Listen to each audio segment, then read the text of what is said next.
Hey, what's up, everybody? Chris Trapasso here for Week 8's edition of All 32, the show in which I run through the entire league, go over all 32 teams, aptly named, and give you a take, an advanced stat, a film observation, or general philosophy or thought that I've gotten from watching all 32 teams in the NFL. Jumping right in as normal, I started with the AFC last week, so I'm going to jump to the NFC, or begin with the NFC for this Week 8 edition of All 32. Dallas Cowboys. I'll start very general with the Dallas Cowboys. They just have to get healthier. I have said on this show repeatedly, I've tweeted it, I've sent out TikTok videos on it, that the Cowboys, to me, have the makings of being the worst defense in football. And it certainly felt like that watching their 44-24 loss in Denver in Week 8. Bo Nix throws 4 touchdown passes. Really looked like one of his best performances in the NFL. They ran it well. The Denver Broncos did. RJ Harvey scored 2 touchdowns. Troy Franklin had 2 touchdowns. A rookie and a second-year player really showing out for that team. The Cowboys just need to get healthier, though. I mean, they have Trevon Diggs is injured right now. Donovan Wilson, the safety, is injured. They lost Amani Hooker or Malik Hooker, earlier in the year. They're going to get back their linebacker, DeMarvion Overshown. It's a hard word for me to say, or hard name for me to say. Savon Revel, who I'm really excited about, the cornerback from East Carolina, who I thought would have been a first rounder had he not been coming off a torn ACL. They need to get healthier on that side of the ball. I don't expect them to be even a top half of the league defense with their current roster makeup, the fact they don't have Micah Parsons anymore. It's really Deron Bland and not much else on that defense. They just need to be like a top 20 defense, maybe 24 to 25 defense, not the worst defense in the league. And if they can do that, then I think they can be, I'm just going to share this. They can be a team that fights for a NFC wildcard spot. I really believe that, because I think with the correct game script, the Dallas Cowboys can win a fair amount of those 34-31, 30-27, 41-38 type performances. But if it's every single week that the offense is being stressed to that level and has to be almost perfect, then they're not going to compete for an NFC wildcard spot. As long as this team gets a little bit healthier on the defensive side, gets some solid play from some of the younger players that have been thrust onto the field, and just don't finish the season as the worst defense by a lot of the advanced metrics in football, then I think the Cowboys can compete for an NFC wildcard spot, just because the offense can really be one of the best offenses in football. Washington Commanders. We watched the game on Monday Night Football. They played with the Kansas City Chiefs. It was such a strange first half, with Mahomes' first 2 drives ending in an interception for the first time in his career, which I assume is pretty rare for a quarterback to do that anyway. But then the Commanders started with that weird interception where the ball goes off Deebo Samuel's helmet into the arms of Mike Dana. Then they turned the ball over on downs a few times in the first half, but it was 7-7 at halftime. And in that first half, Jacob Martin of the Washington Commanders had a really strong first half. He was facing, I guess you can call him a backup left tackle, but the Chiefs did sign Jalen Moore to be their starting left tackle before they drafted Josh Simmons, who's been away from the team for a personal reason the last few weeks. Jacob Martin looked good. Second half, not quite as much, although they did pressure Mahomes, I thought, at a pretty good rate. The overall thing with the Washington Commanders, though, they need edge rushing help very badly. Like, Dorrance Armstrong didn't play against the Kansas City Chiefs. I believe he got hurt the week before. He still leads this team with 22 quarterback pressures this season. Jacob Martin is up to 20, but they don't really have a monster presence. And to me, it was striking in that contest. Maybe it was in the third quarter, I think. Troy Aikman mentioned, oh man, it's tough for this defense because they lost their best pass rusher, Dorrance Armstrong. Now, that's no disrespect to Dorrance Armstrong. He's kind of an ascending player. I vividly remember scouting him out of Kansas. He was a fun, like, big-time hustle type player. But if he is your best pass rusher, especially on the outside, you have a problem. And this Washington Commanders team is now 3-5 after making the NFC title game last year. There's been 2 games without Jaden Daniels, or 3 games without Jaden Daniels. They need him back on the field, obviously. And I can't stress enough how much I think of a gigantic ripple effect that teams can feel when their quarterback is either on the field or he's not on the field. So I think when Jaden Daniels is playing, the Commanders are a pretty pesky team that's not very fun to play. When he's not out there or he's not 100%, I think you start to notice some of the deficiencies that this team has, especially on the defensive side of the ball. None bigger, in my estimation, than at the edge rusher position. So we'll see if their GM, Adam Peters, wants to get aggressive, and if Adam Peters ultimately makes a trade before the Tuesday, November 4th deadline. I think they should, though. They should look for, maybe they call the Cincinnati Bengals about Trey Hendrickson, or a few other teams that maybe have available edge rushers, because that is a glaring weakness on a team that can't just coast to a playoff spot or say, hey, you know what? Maybe some of our younger players will play better down the stretch, or we're getting a couple guys back from injury. They really don't have much at the edge rusher position right now, especially after Dorrance Armstrong was lost for the season with, I believe, a knee injury. Speaking of edge rushers, Philadelphia Eagles. A few weeks ago, I posted a video on TikTok and referenced that I thought the Eagles had a pass rush problem. They didn't have Nolan Smith. They put him on injured reserve. You could go through a list of all the players that they lost in free agency. They lost Josh Sweat, who was so good on the edge, could condense inside. They lost Milton Williams, the interior rusher that had a great postseason and a really, really good contract year that probably was a big reason why he got a huge contract in New England. They were going into what ultimately became a 2-game losing streak, and part of the 2-game losing streak was they weren't able to pressure the quarterback from the outside on a consistent basis. Who was going to step up for them? They see Zadarius Smith retire in the middle of that. And it's like, man, what are we going to do? They lost Obo Okoronkwo earlier in the season, kind of a secondary rusher that can be good at times in a specific role. He goes out for the year with an injury. Well, you know who stepped up for the Eagles the last 2 weeks when they've gone from 2-game losing streak to a 2-game winning streak, and now they're 6-2? Jalyx Hunt. And every time I mention Jalyx Hunt, maybe this is the NFL draft analyst in me, I have to mention, not too long ago, Hunt was a safety at Cornell University. Transfers to Houston Christian, becomes an edge rusher, is a 3rd-round pick by Howie Roseman, tested through the roof. But it was like, man, he's raw. It's going to take years. He's in year 2. He had a great Super Bowl, by the way. And over the last 2 weeks, his pressure rate is almost 23% on 53 pass rush snaps. Now, in watching the film for Jalyx Hunt, these are not all like Myles Garrett one-on-one wins or Von Miller in his prime, like winning with spin moves and counter moves, just in one-on-one isolated situations. But on stunts, retracing to the quarterback, which is very, I think, an underrated element of playing the edge rusher spot today with how many mobile quarterbacks there are in football. 22.6% pressure rate. Very impressive for Jalyx Hunt. And he has been the guy that has picked up the slack and has stepped up. Not that they were necessarily paying attention to my TikToks, but after I posed that question or that statement that they had a pass rush problem and suggested that someone needed to step up, that guy has been Jalyx Hunt.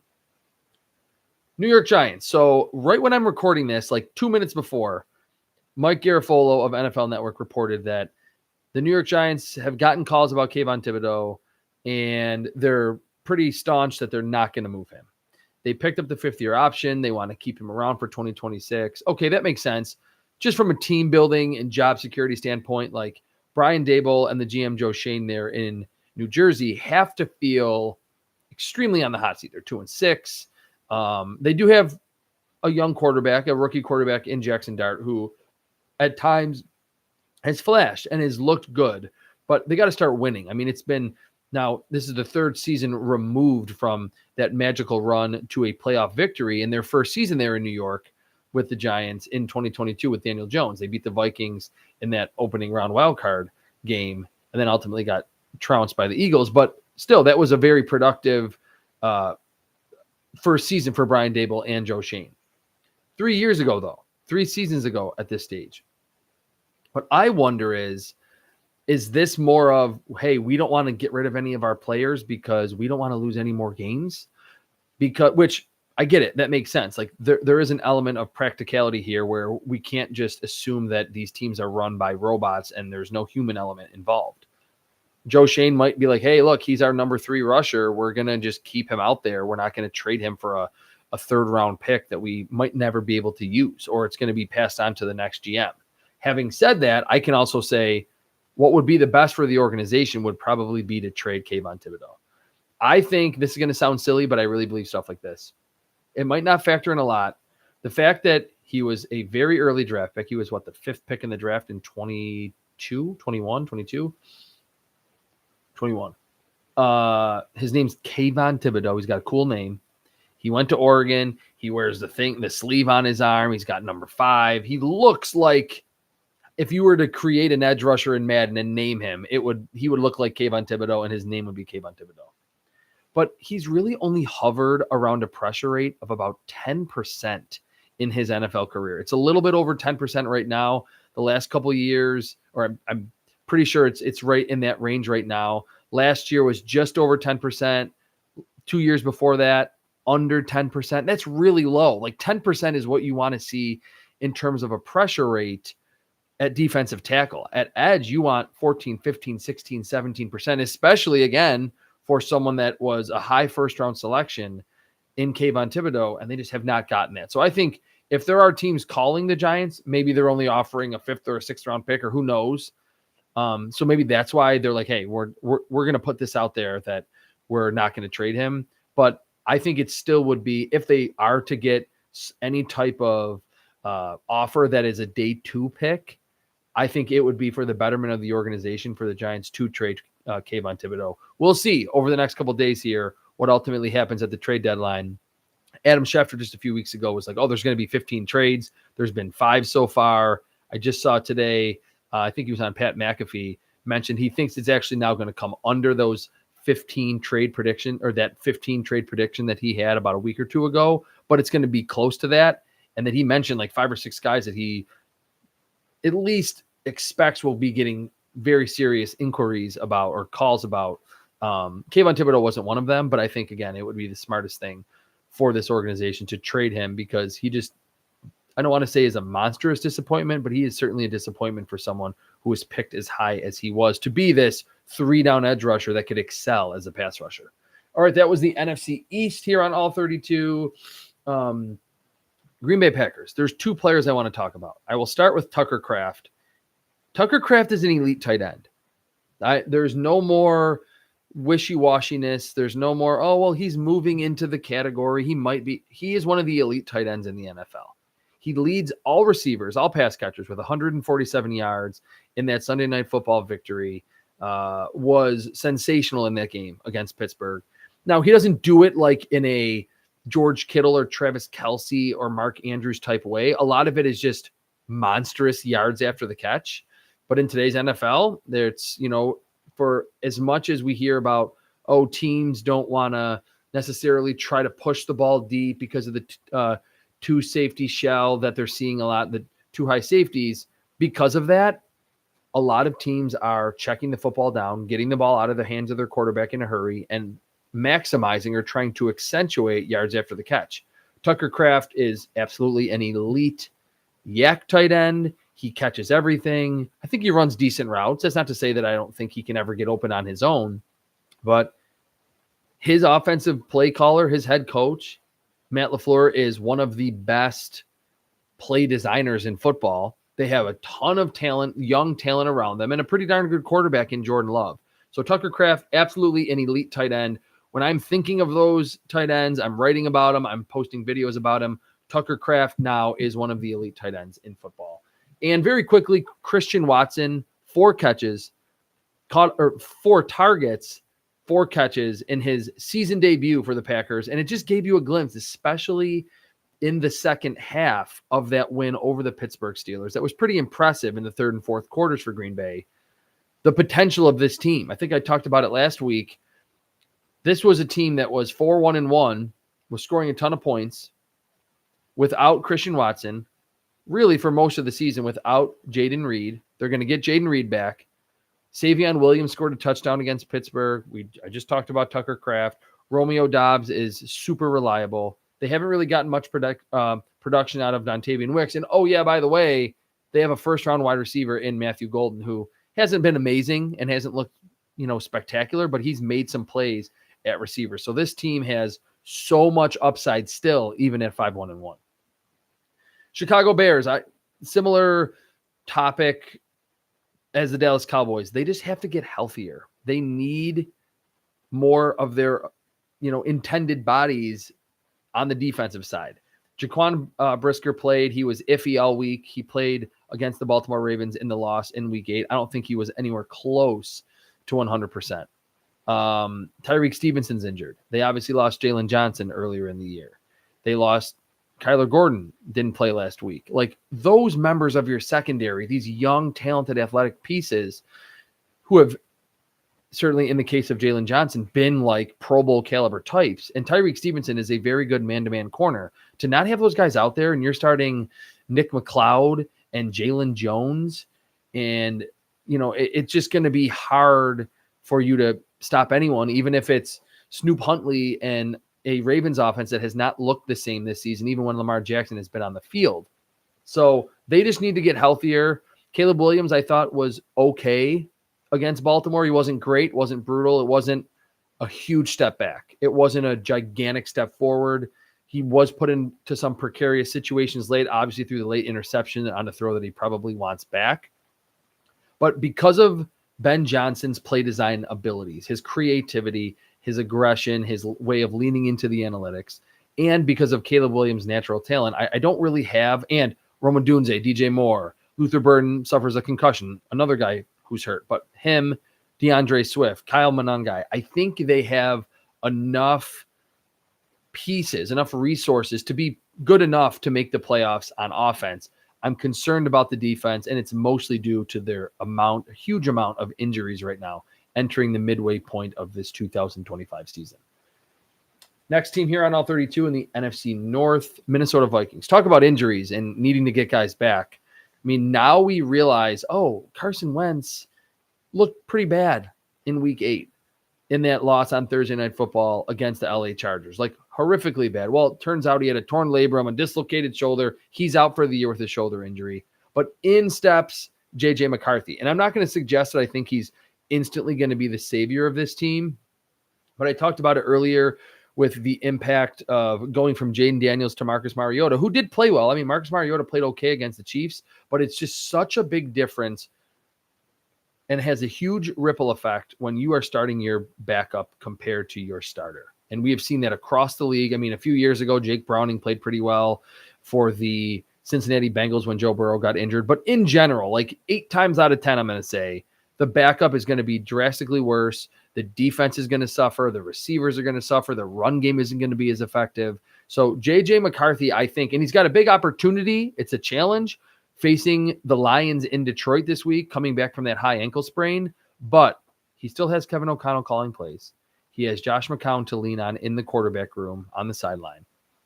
Justin Jefferson, Jordan Addison, TJ Hawkinson, Aaron Jones, Jordan Mason, my guy. Christian Darrisaw was injured last week. I don't know if his injury is super serious, but they need to get healthier just at quarterback, and they're finally getting that. So the one thing I will say, beyond just this is going to be a huge boost for this team, because I don't think J.J. McCarthy can play as badly as Carson Wentz did in most of his long audition that he had in Minnesota. At Detroit this week, then they play the Ravens.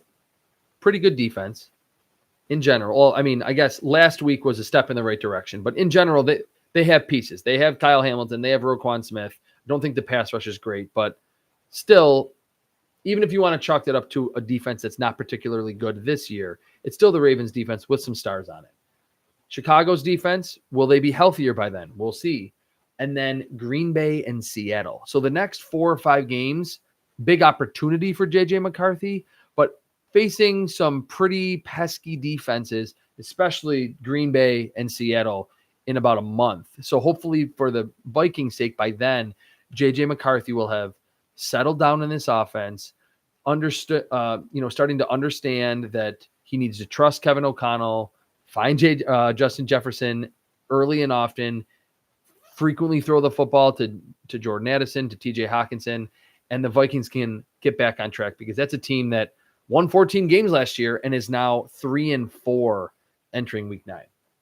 And the last team here in the NFC North on all 32, week 8's edition, is Jack Campbell. Well, I guess it's the Detroit Lions if you haven't been watching up until this point. For the Detroit Lions, is Jack Campbell leaning toward or becoming an all-pro at the linebacker spot? He has been, I think, sensational as a pass rusher. He has 8 quarterback pressures. He has a very low missed tackle rate.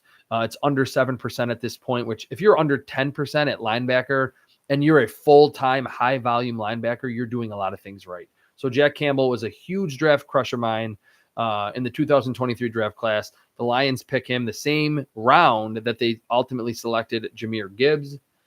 I think he's leaning toward being kind of an all-pro type. He's only missed 4 tackles on the season. He's big, he's long, he's pretty adept in coverage too. And I think you started to see it early in his career that he had a lot of promise. He is showing all of that promise this season on a Detroit defense that is greatly improved. Now, they're also dealing with some injuries too, not as many injuries as a season ago, but the Lions defense has improved. The offense really has not skipped a beat outside of the week 1 loss in Green Bay to the Packers. It's a really good Detroit Lions team, and Jack Campbell in the middle of that defense is another star opposite or beyond Aiden Hutchinson. All right, Tampa Bay Buccaneers. What's up with Emeka Egbuka? I know that it was kind of a surprise last week, like 2 weeks ago, that he ultimately played. But after back-to-back 100-yard games, I'm going to read off. The 3 games following when he went over 150 yards against the Seahawks, Emeka Egbuka has 24 yards receiving, 58 yards receiving, and then most recently, 35 yards receiving. He looked like someone that was tracking toward being the offensive rookie of the year, and maybe he's still in that race and can get back into it. But with Mike Evans out with the dislocated shoulder, Chris Godwin still not back from injury, and maybe that return comes soon. This is an offense that's been, and I was really pounding the table for this, but this has been a Buccaneers offense that is leaning on Tez Johnson, a 7th-round pick, who I like a lot and is that lightning bug type out of the slot and in the screen game.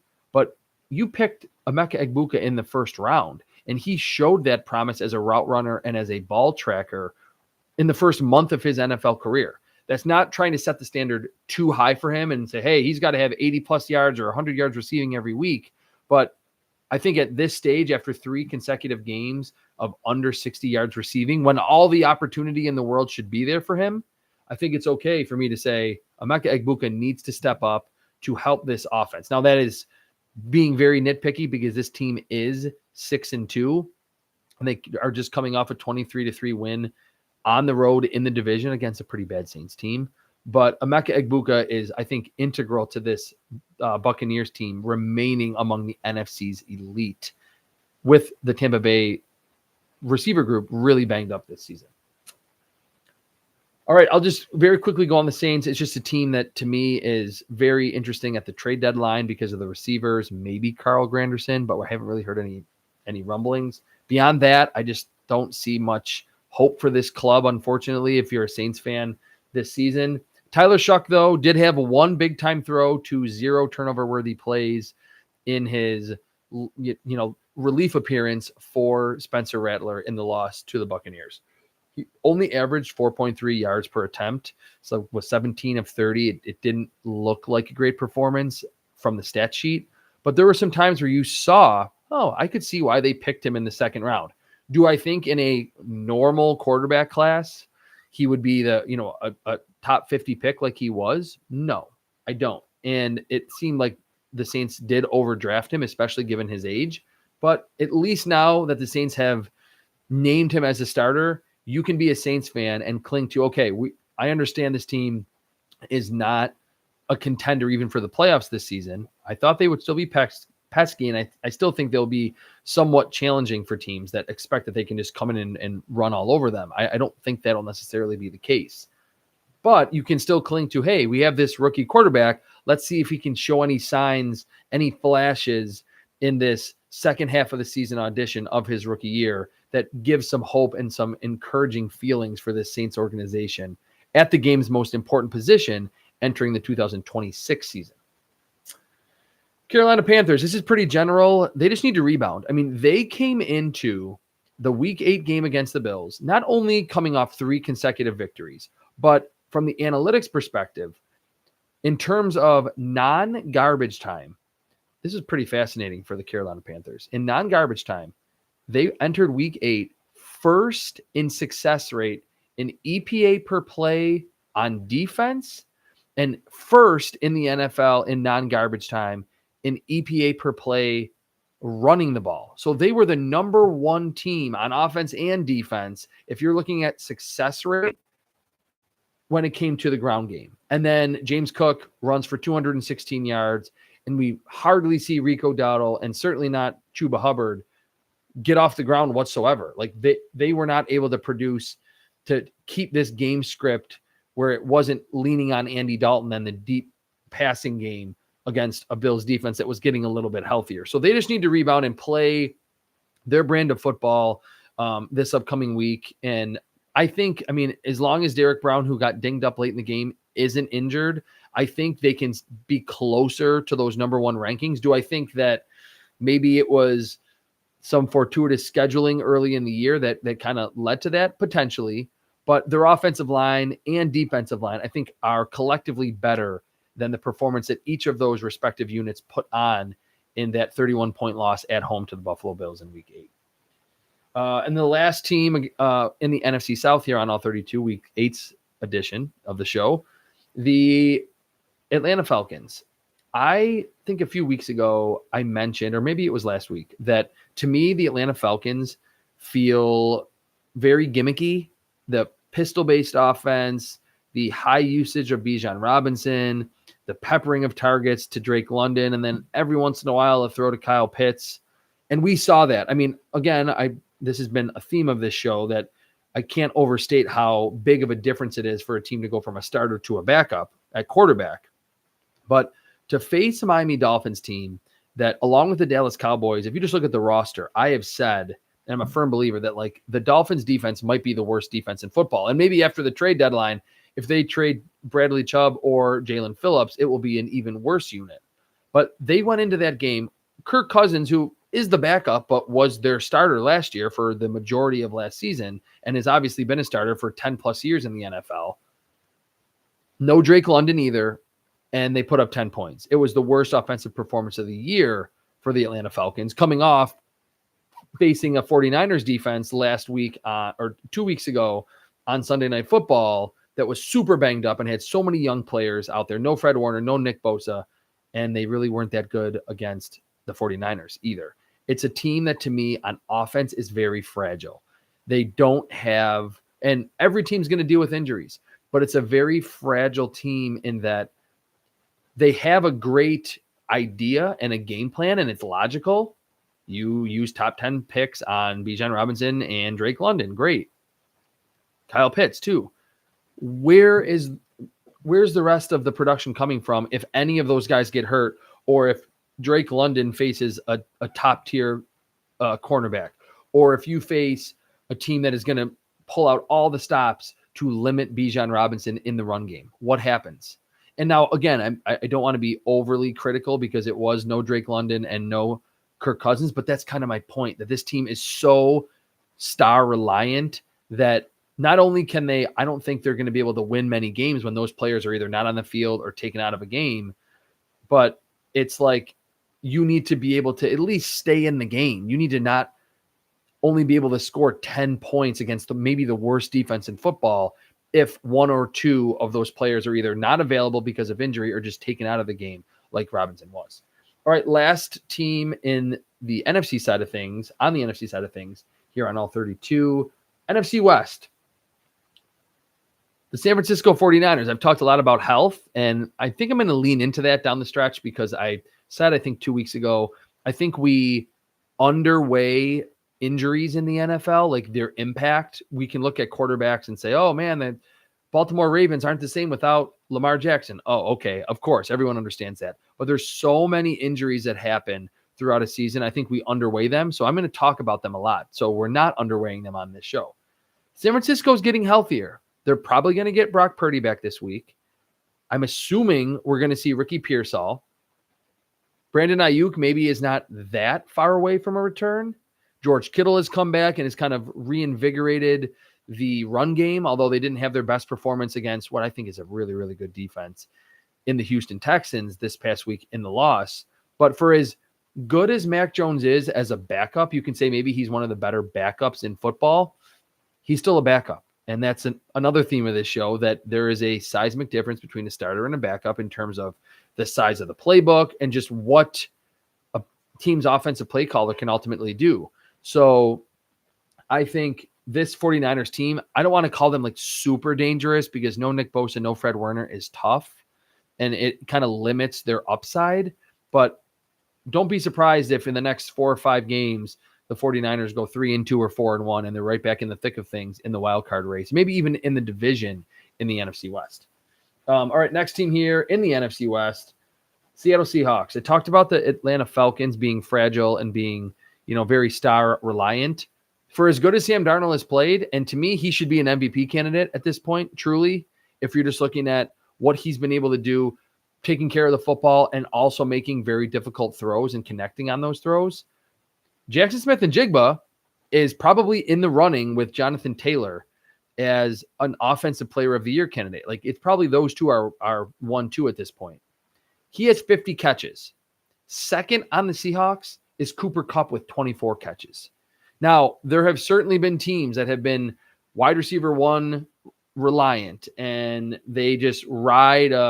Cooper Kupp wins the Triple Crown a few years ago. The Rams are a really good team. There's Calvin Johnson. There's so many instances throughout NFL history of a team just saying, hey, look, we have a wide receiver one, and we're going to pepper him with 150 to 180 targets and be fine with it.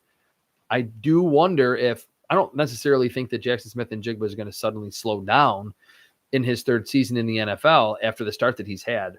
But what happens if he faces a team that all week is just going to roll the safety over the top? They're planning this. It's part of their game plan from Tuesday on. And I'm sure that's what's going to start to happen. Can Cooper Kupp and Torrey Horton, who I do like a lot, especially Torrey Horton at this point, the tight ends, A.J. Barner, the running backs, can they do enough to sustain this level of offensive efficiency in Seattle? I have some questions about that, especially given the age of Cooper Kupp and the youth of the rookie Torrey Horton at wide receiver. LA Rams. The LA Rams right now have the number one defense in EPA per play allowed in non-garbage time entering week 9. And they just traded for what I think their biggest need was, cornerback. They add Roger McCreary from the Titans, who I actually had a first-round grade on a few years ago. He hasn't quite become that good of a corner, but he has been solid across the board in Tennessee on what has been mostly bad defenses. He can play in the slot. He can play outside. He was mostly a slot receiver this year in Tennessee. He's not incredible in any area, but he's not really a liability. And if that was one weakness on this Rams defense, it felt like it's certainly not up front. It's not with the pass rush. Maybe a little bit at linebacker, although Nate Landman has played really, really good football. Omar Spates is a serviceable player. It was at corner. They need someone that they can rely upon, that's a veteran, that can make some plays and is not going to blow a lot of coverages and is going to be a solid player. I think hats off to Les Snead for making that trade before the trade deadline, before the cost was driven up by any other offers, to bring in Roger McCreary to the number one EPA per play defense in non-garbage time situation, the LA Rams. And the last team on the NFC side of all 32, week 8's edition, the Arizona Cardinals. This is more a 30,000-foot view. They need to find a way to win close games. And that's like super obvious. They had 13 total points in their last 4 victories, or their last 4 defeats. They are 2-5 this season, coming off their bye week. And their point differential is only -1. You know how hard that is to be 2-5 with only a -1 point differential? So the Arizona Cardinals, I think, are actually better than their record. I don't know how good I think they are. I don't think there's someone that can really compete to win the NFC West this year with the Rams there and the Seahawks there. But if they can figure out a way to either not blow games like they did against the Tennessee Titans, Tennessee's only win of the season thus far, that was like historically, epically bad. But just in late game situations, make a few plays, make some field goals, not allow big plays for the other team that's coming back. I think they can at least be in the hunt in December. And is that enough to save Jonathan Gannon's job? We'll see. But they have to find a way. And I think maybe it will just take one game to instill some confidence in this team that they can win those tight games. They're not going to always lose them. Only a negative 1 point differential for a 2-5 team. That is pretty crazy to see. All right, jumping to the AFC side of things here on All 32.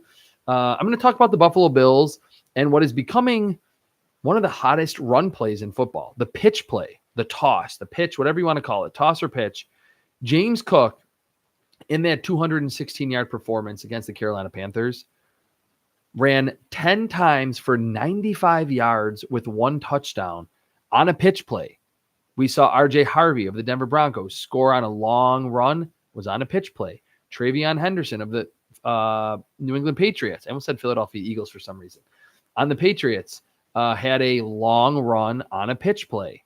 It gets those speedy backs like Cook, like Henderson, like R.J. Harvey, the ball to the outside about a half a second faster than if they were given the ball on a traditional handoff. So the Bills' run game is legitimately very, very good because it has both layers. Their offensive line is one of the best offensive lines in football, and their back, James Cook, is no longer just a perimeter speedster that is not very elusive and is not going to give you much after contact. His last 3 wins for the Bills, James Cook has forced 8 missed tackles, 6 missed tackles, and then most recently, as the Bills got off their 2-game losing streak in Week 8, 7 missed tackles on just 19 carries against the Carolina Panthers. Miami Dolphins, I don't know if this is sustainable, but what I saw from Tua Tagovailoa and Mike McDaniel's offense in the 24-point throttling of the Atlanta Falcons in Week 8 feels like that's the Miami Dolphins offense that they want to put out there every week. Tua's average depth of target, do you know what it was? 4.4 yards, which is so small. It's so short. 4.4 yards a dot for Tua Tagovailoa in this game, and his time to throw average was only 2.23 seconds, which that is like going back to the pocket era of Tom Brady, Phillip Rivers, Eli Manning. I was going to say Ben Roethlisberger, even though he created a little bit. Peyton Manning, Drew Brees, those type of quarterbacks, you would occasionally see they could get a time to throw average around 2.2, maybe 2.3. 2.23 in the Week 8 win over the Atlanta Falcons, and his average depth of target was only 4.4 yards. Very short. So I don't know how sustainable it is because the defenses are going to creep up. Maybe that's when you can hit the big play over the top to Jalen Waddle, but it looked like what we've grown accustomed to seeing from the Miami Dolphins during the Mike McDaniel, Tua, Tyreek, Jalen Waddle era, because he got the ball out of his hands in a hurry and a lot of short, quick passes, high percentage throws that maximize yards after the catch. Let's see if that can continue for this team as they try to get out of a big hole. They were 1-6. Now they're 2-6. New England Patriots, man, they are a wagon this season, at least in the first half of the year. And I don't see any reason why that's going to necessarily stop, at least for the offense. Drake May on deep passes is 18 of 23 for 549 yards with 6 touchdowns and no interceptions. 11 big time throws on those deep passes with 0 turnover worthy plays. So that is one unequivocal fact right now. At just about the midway point of the 2025 season, Drake May has been the best deep passing quarterback in football. We'll see if it continues, and we'll see if the Patriots trade for a receiver. I mean, they're getting quality production out of Stephon Diggs, Kayshon Boutte. Mac Hollins led the team in receiving yards in the win over the Cleveland Browns in New England this past week in Week 8. But Drake May, in his second season, in the first half of it, has been the best deep passing quarterback in football. And the last team in the AFC East, what do the Jets do with Breece Hall? He has a coming out party, averages over 7 yards a carry in that crazy come from behind victory over the Cincinnati Bengals. He's in the last year of his contract. You would assume that spirits are really high after Aaron Glenn finally got his first victory. They went on the road. They scored 39 points. It was Justin Fields' best game of the year and Breece Hall's best game of the year.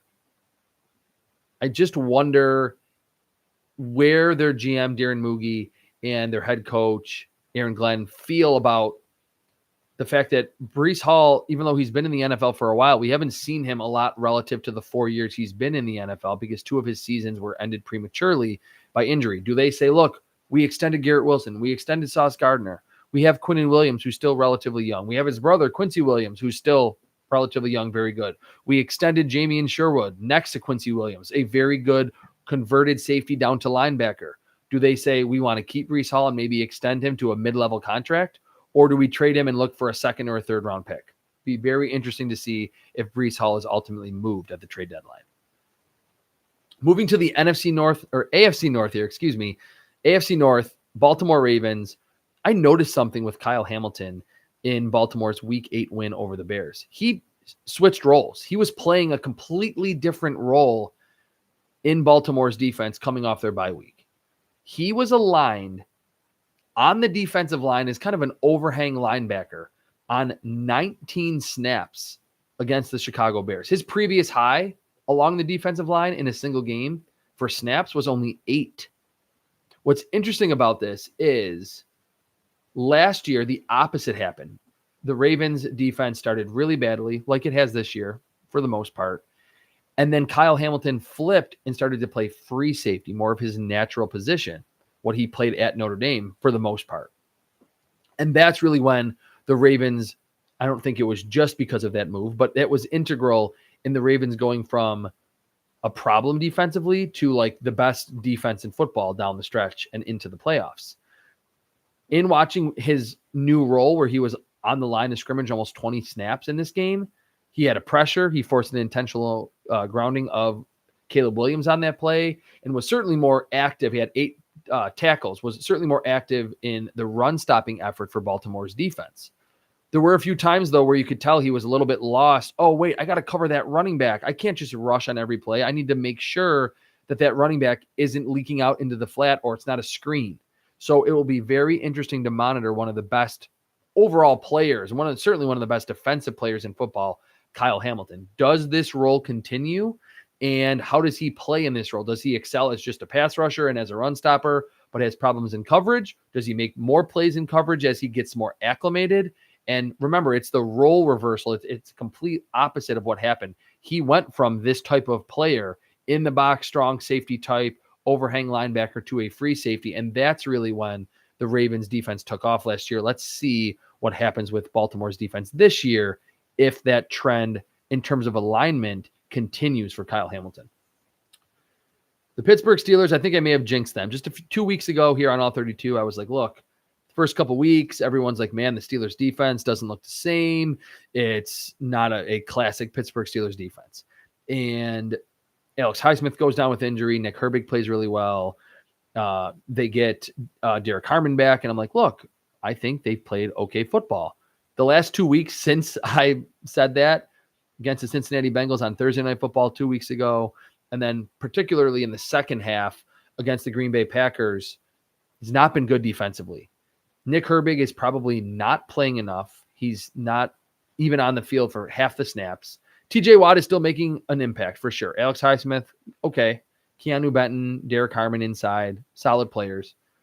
But on the back end, they're just not making as many plays as they normally do. There's not as many turnovers. And they blitz a ton, and that leaves a lot of those coverage players exposed. The last 2 weeks, since I said, hey, I think the Steelers are okay defensively, the Steelers are 25th in EPA per play allowed on defense in non-garbage time. So it is a major problem, and it really forces 40-something-year-old Aaron Rodgers to be almost perfect on offense. And this team, I think, can be pretty good on offense. I don't know if I think this could ever be a top 10 unit offensively, but I think it could be a top half of the league offense with DK Metcalf, Calvin Austin. Roman Wilson had the big catch early in that game in the first half against the Green Bay Packers. Pat Fryer moved down to Washington. They have pieces, Jonnu Smith. But the defense cannot be as bad as it's been the last 2 weeks if the Steelers want to even get to 9-8 this season. Cincinnati Bengals, staying on the defensive side, the other team that in that crazy Thursday night game a few weeks ago did not look very good on defense either. The Bengals defense is just not improving. And I'm going to cite my good buddy Joe Goodberry on Twitter this week. I thought this was fascinating, and I wanted to mention this here on the show. The Bengals had one of the worst defenses in football last year. We all knew that. And to a lot of people, including Joe, and he's probably the foremost Bengals expert, in my opinion, out there on the internet, it ruined Joe Burrow's chances to win MVP. Even if that group was like middle